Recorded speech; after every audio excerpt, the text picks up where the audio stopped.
Hi, so we start from Bhadrak OTDC at about 5:30 a.m. Here is my partner Argo, who is just fixing some tie ropes in his bags. Good morning, friends. I'm Aries on Wheels, and please allow me to present second episode of my East Coast ride. Are you done? আমি সিকিউরিটিকে check করছি।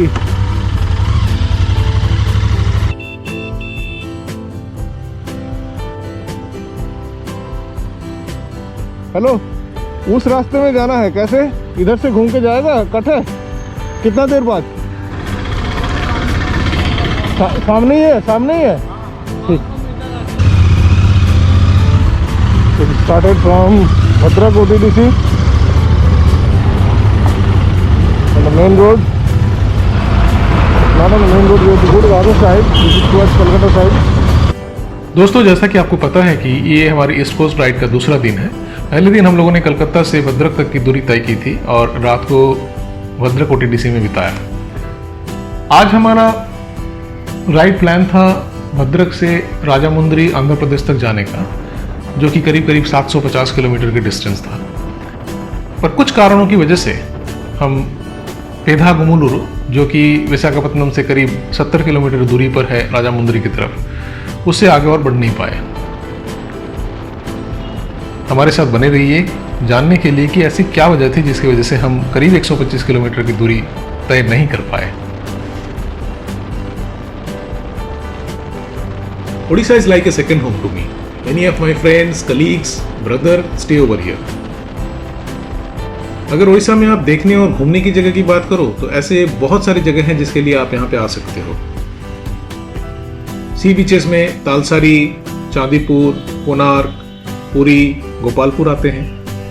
Wild life sanctuaries में सिमलीपाल और Satkosia tiger reserve forest house हैं। Hill station में दारिंगबाड़ी, जिसको Kashmir of Orissa कहा जाता है, चिल्का लेक, जिसके बारे में हम बाद में बात करेंगे। ये सारे मुख्य जगह हैं। इसको छोड़ के भी और बहुत सारे जगह हैं जिसके लिए उड़ीसा आ सकते हैं और घूम सकते हैं। इनमें से मेजॉरिटी जगह को हम या तो 2 व्हीलर या 4 व्हीलर से घूम चुके हैं।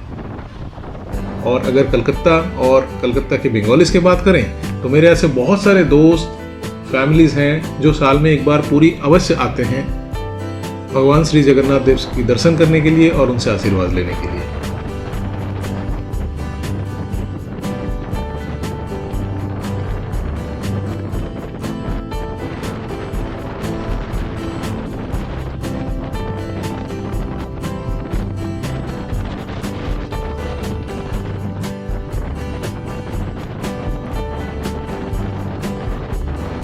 उड़ीसा के जनजीवन पर महानदी का बहुत ज्यादा प्रभाव है।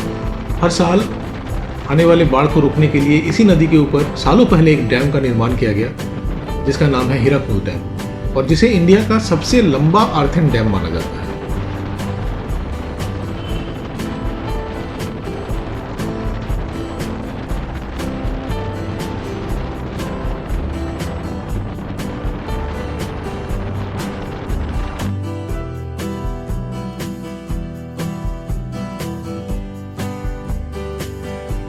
कटक शहर से पहले महानदी की एक बहुत बड़ी शाखा निकलती है जिसको कहते हैं कौथाजोड़ी नदी।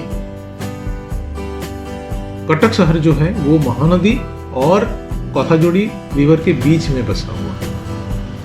और ये जो कौथाजोड़ी रिवर है वो भुवनेश्वर और कटक को अलग करती है।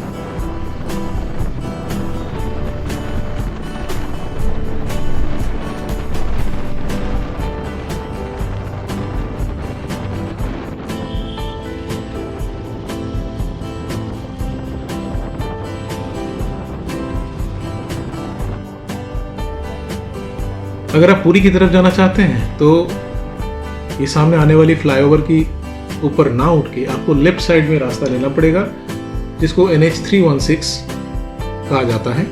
वो आपको पुरी तक ले जाएगी। भुवनेश्वर उड़ीसा की राजधानी है और एक प्लांट सिटी भी है। अगर आपको पुरी और शतपथ जाना है तो फिर लेफ्ट साइड से NH 316 निकलती है, आप उसको ले सकते हैं। भुवनेश्वर सिटी को बाईपास करने के लिए बहुत सारे फ्लाईओवर बने हुए हैं, जिससे कि आप पूरी सिटी को 10 से 15 मिनट में बाईपास कर सकते हो।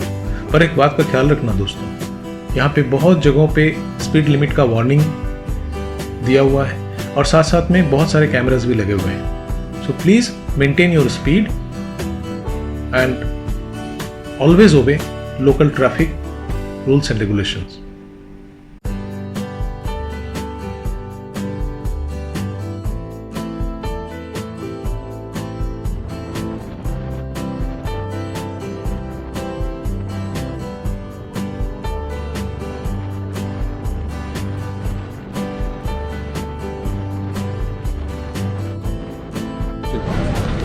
So we have reached Rameswar Chowk, Khordha. And there is one road from here for Puri and Konark. Puri is about 54 km and Konark is about 87 km. There are many snack centers here. The most famous one is Maa Tarini Tiffin Center, Rameswar Chowk, Khordha. So we will be proceeding for Brahmapur now, which is about 100 km from here. And I think we should be able to reach there by 11:30 to 12, in between that. The time is 10 AM right now. It's a beautiful small mountains here on both the sides of the road. And beautiful rider companion. And the companion also. Hi.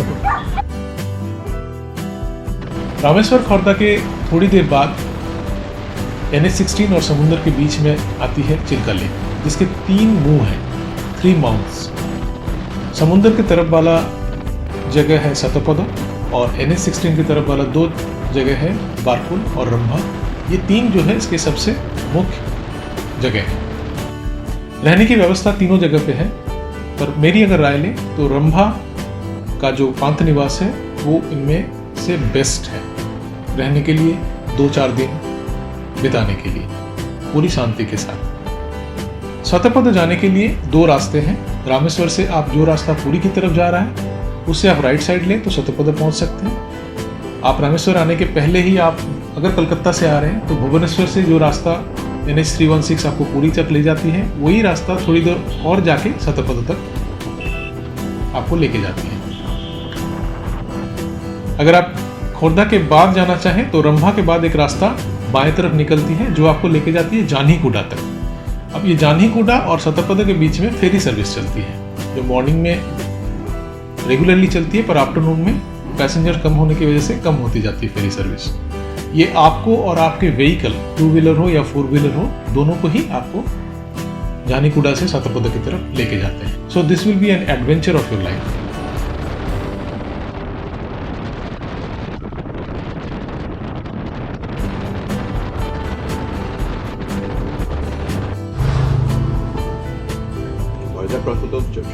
Battery कत 21% ना 21%। उड़ीसा का गैंजम शहर रुषिकुल्या नदी के किनारे बसा हुआ है और ये रुषिकुल्या नदी जहाँ पे समुद्र पे मिलती है, उस मुहाने पे फरवरी 3rd वीक से लेके मार्च 1st वीक तक एक अद्भुत घटना घटती है।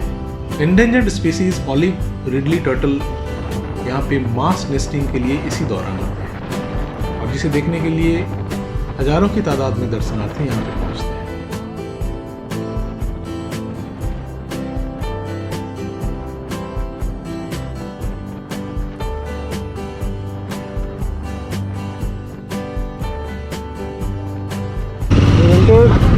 Andhra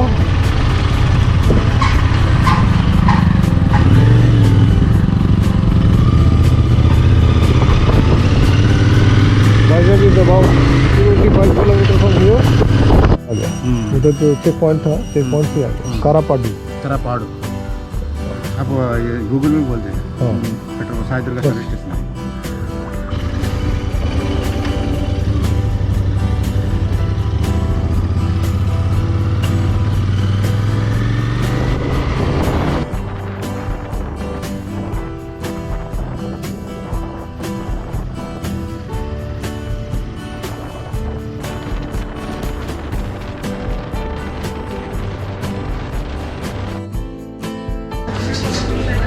kilometre before Srikakulam.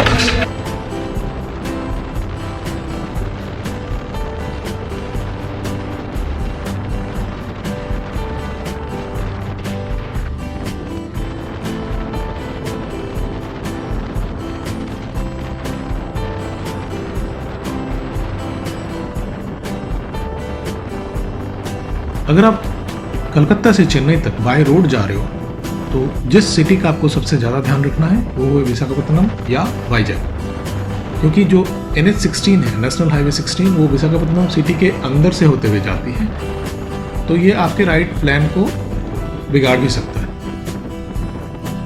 Visakhapatnam city शुरू होती आती है एक जगह वेमुला वलासा और ख़त्म होने के बाद आती है अनाकापल्ली। तो ये विशाखापत्तनम का वेमुला वलासा से लेके अनाकापल्ली तक आप 2 रास्ते से जा सकते हो। कन्वेंशनल इज NH16, जिससे मैक्सिमम राइडर्स जाते हैं, पर इसके बीच में आपको 20 से 25 सिग्नल्स मिलते हैं और सिटी ट्रैफिक्स मिलते हैं, जिसकी वजह से बहुत वक्त लगता है। हमें किसी ने राय दिया कि आप दूसरा रास्ता ले लो, एक नया रास्ता बन रहा है विशाखापत्तनम बाईपास, और उसको श्रीकाकुलम चेन्नई एक्सप्रेस वे कहते हैं। हम लोगों ने वो रास्ता लिया और लेने के बाद क्या हुआ, अच्छा हुआ या बुरा हुआ? रास्ते बन रहे हैं, जिसकी वजह से बहुत सारे फ्लाईओवर्स हैं, रोड डाइवर्सन्स हैं, बहुत सारे बम्पर्स हैं और काफ़ी जगह पे ऑफ रोडिंग भी है, जिसके वजह से हमारा तो हालत ख़राब हो गया। और यही वजह थी जिसके लिए हम राजामुंद्री तक का सफ़र तय नहीं कर पाए। अनाकापल्ली तक पहुँचते पहुँचते हमारे करीब 7 बज गए और हम बुरी तरह से थक चुके थे इस रास्ते के सफ़र करने के बाद। पर ये बात थी जनवरी 2020 की। मुझे आशा है कि और 1 साल में, मतलब जनवरी 2021 तक ये रास्ता पूरी तरह से बन जाना चाहिए। अगर ये रास्ता बन जाती है तो फिर this is a good alternative of bypassing Visakhapatnam, because ये वेमुला वलासा और अनाकापल्ली के बीच में एक छोटा सा स्ट्रेच आता है जिसमें एक मार्केट आता है, वो करीब 1 से 1.5 किलोमीटर का। अगर उसको आप निकल जाते हो, अनाकापल्ली से पहले ही आती है, तो फिर आपके लिए ये रास्ता बहुत अच्छा रहेगा, because this is a perfect highway. Anakapalli तक पहुँचते पहुँचते मेरे गोप्रो का बैटरी चार्ज भी ख़त्म हो गया, इसकी वजह से अनाकापल्ली से पेधागुमुलुरु तक का रिकॉर्डिंग मेरे पास और अवेलेबल नहीं है। विदा लेता हूँ आपसे, मिलते हैं नेक्स्ट एपिसोड में। Please like the channel and subscribe the video. Thank you very much.